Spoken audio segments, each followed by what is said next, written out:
María Teresa Andrueto está en De Boca en Boca. Las historias cotidianas cobran vuelo en Gente Conmigo. La columna de María Teresa Andrueto.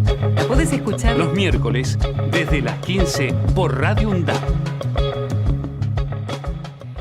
Un recorrido por el diccionario nos dice que ingenuo es alguien sin doblez, un párvulo, y que un párvulo, que literalmente significa niño o niña de muy poca edad, es en sentido figurado alguien fácil de engañar. Silvia Bleismer cuenta en La encrucijada de Caperucita que la niña de la caperuza colorada no es ingenua por haberle creído al lobo, sino por haber convertido las evidencias, las orejas enormes, la nariz enorme, las manos peludas, en negación para advertirlo cuando el lobo ya ha abierto sus fauces. La ingenuidad, dice Bleismer, se caracteriza por una creencia sin juicio crítico. El ingenuo desconoce o no interpreta las evidencias y de ingenuos está llena la complicidad con golpeadores familiares, depredadores sexuales y con la injusticia en general.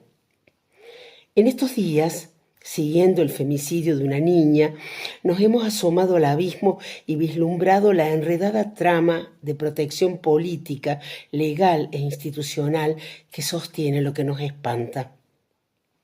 Las miradas van siempre primero, si no exclusivamente, hacia la responsabilidad de las mujeres, especialmente de las madres, que no advirtieron que el depredador era tal, pero nos hemos detenido a pensar cómo se construye socialmente la credibilidad en los varones violentos, porque el femicida era un hombre laboral, social, político y deportivamente integrado, un hombre públicamente legitimado, un empleado del Estado, un militante político y un varón activo en una institución deportiva. No lo vio peligroso la niña. Probablemente no lo vio peligroso la madre, pero tampoco lo vieron suficientemente peligroso otros varones, sus amigos del club, los que se relacionaban con su condición de puntero político, ni los hombres del poder que le dieron empleo, lo defendieron ante hechos muy graves y lo liberaron sin la correspondiente condena. O lo vieron y no les pareció suficiente para excluirlo. No conozco comunidades de varones que expulsen a un hombre por ejercer violencia contra las mujeres.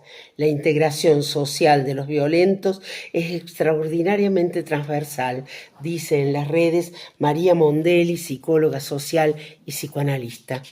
Esas legitimaciones son las que le permitieron a ese hombre hacer lo que hizo.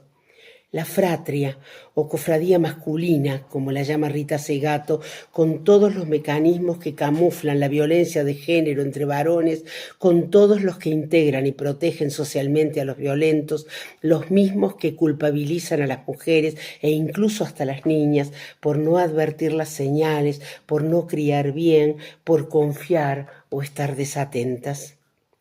Ni una menos es la consigna que dio nombre al movimiento que se opone a la violencia contra la mujer y las disidencias y a su consecuencia más grave, el feminicidio y el transtravesticidio.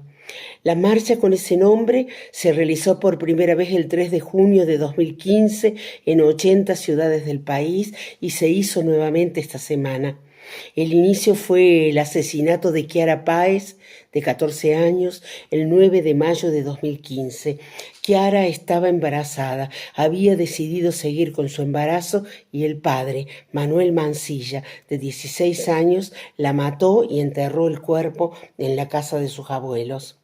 Hace 30 años, el asesinato de Carolina Aló marcó un antes y un después en las luchas contra la violencia de género. El 27 de mayo de 1996, Fabián Tablado clavó 113 veces un cuchillo en el cuerpo de Carolina.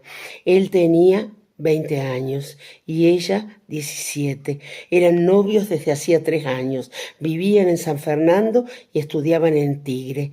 Por las sanguinarias características del caso, es uno de los femicidios más recordados en el país, aunque en un principio no se lo designó con ese término, y aunque los diarios hablaban de crimen pasional y mostraban las cartas de amor entre los jóvenes como pruebas de un enamoramiento desmedido, con un desenlace fatal. Un imaginario socialmente compartido, en el que una pareja de jóvenes representa una situación idílica, como en Romeo y Julieta, tal como señaló el informe anual de los observatorios de sentencias judiciales y de medios de 2010, elaborado por el equipo latinoamericano de justicia y género. El crimen de Carolina fue un caso bisagra, porque a partir de ahí se empezó a llamar a esos asesinatos como femicidios y ya no como muertes por emoción violenta. Charles Perrault escribió su versión de Caperucita Roja en 1697 como una advertencia moral donde el lobo simbolizaba a hombres seductores, posibles violadores. A diferencia de la versión más conocida de los hermanos Grimm, publicada un siglo después, en el cuento de Perrault no hay cazador que salve a la protagonista. Tanto Caperucita como su abuela mueren devoradas. Angela Carter, en La Cámara Sangrienta, recrea, preocupada por cuestiones de género, los cuentos llamados de hadas.